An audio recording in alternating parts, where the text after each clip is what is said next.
Today I'm in Las Vegas, Nevada, where I've rented on Turo this 2024 Nissan Z Sport model.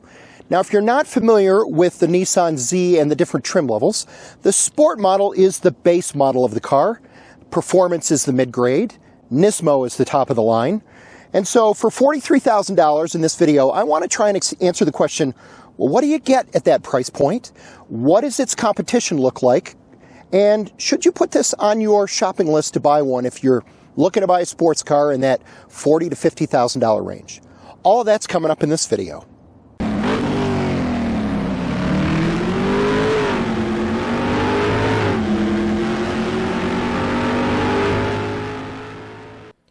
Let me begin by showing you what you get for your $43,000 in the Nissan Z Sport model.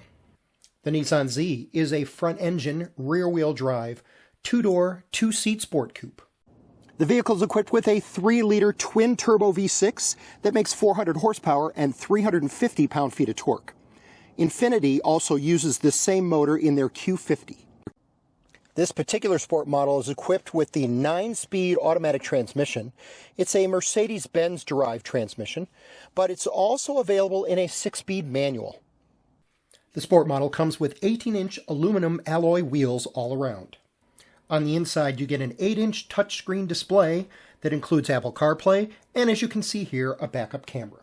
The vehicle includes a drive mode button, which is located just right of the transmission lever.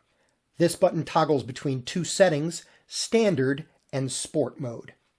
Up on top of the dash, in a throwback to previous Nissan Z generations, you have 3 gauges. On the left is the turbo PSI, the center is the RPMs that the turbo is spinning at, and on the right is your battery voltage. Underneath your climate control, you get 2 USB ports. The one on the left is USB-C, the one on the right is USB-A, and you can use them for charging your cell phone. Underneath the glove box on the right, you get a 12-volt outlet, which is very convenient for plugging in either your dash cam or your radar detector. So let's briefly talk about the different trim levels on the Nissan Z. So the Sport model, as I mentioned, is $43,000. The next trim level up is called Performance. And so you may ask, well, what do I get for 10 grand more at $53,000? So instead of cloth seats, they're leather. Instead of manual seats, they're power seats. You get heated seats. You get a 9-inch touchscreen instead of an 8-inch. You get the navigation system. You get 19-inch wheels instead of 18. You get the 4-piston Akebono front brakes as opposed to the 2-piston standard brakes. And you get an 8-speaker Bose sound system as opposed to the 6-speaker bass sound system. Those are all the upgrades that come for the extra $10,000. And then, of course, the next level above Performance is the Nismo model, and that is $66,000. The engine has now been tuned to put out an additional 20 horsepower. And, of course, there's a whole bunch of body work that goes with that. There's new front splitter and side skirts and rear diffuser and all that kind of stuff. And so that's really the top-of-the-line performance model of the Nissan Z.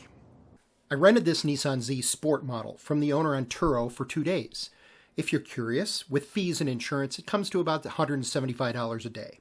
Since I was staying on the Strip, I did make the drive down Las Vegas Boulevard a couple of times, but there is so much traffic you really can't get a feel for the car and its capabilities. So I drove it out to Red Rock Canyon Scenic Drive. It is 17 miles west of the Strip. For about $20, you get a timed entry into the Red Rock Canyon National Recreation Area. While there are several areas to park and go hiking, my focus was more on the road itself. What makes it cool is it's one-way only and 2 lanes wide. Not only do you get the scenic view, but there are some nice twisty parts of the road to enjoy. I have to say, I really like this car. It has a nice amount of power, handles well, brakes well. The interior was comfortable. It had good visibility.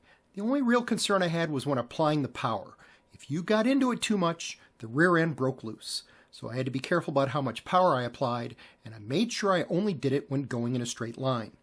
I just got the sense that if you put the 6-speed manual in the car, it would make an amazing drift car. Now let's talk about its competition. When you go on Nissan's website and you look, they list 3 competitors to this vehicle. Now, one of which is the Toyota GR Supra. Now the problem with the Supra, of course, it's the BMW 3-liter twin-turbo V6, because it was a joint project with BMW. It's 382 horsepower. The problem is it's $56,000. So you're paying $13,000 more than the base model of this car. The second item that they list as a competitor would be the BMW M240i. Again, front engine, rear-wheel drive, same engine, 3-liter, twin-turbo V6, 382 horsepower. That vehicle is $50,600. That one's only available in an automatic, whereas the GR Supra, at least, you can get a 6-speed manual. And then the third vehicle that's listed as a competitor, and I think this is the one that probably eats the lunch of this car, and that is the Mustang GT. Now, I'm not talking about the EcoBoost, which is the 315 horsepower version of the car. I'm talking about the 5-liter V8 version. So you're talking about a vehicle in base form, mind you, is what we're talking about, is basically the same price as this car. You're talking about $43,000. You're getting a 5-liter V8. You can get it in a manual or an automatic transmission. It's 480 horsepower. It gives you 2 extra seats, of course, that this car doesn't. And I suspect that is the vehicle that's probably taking sales away from Nissan and the Z.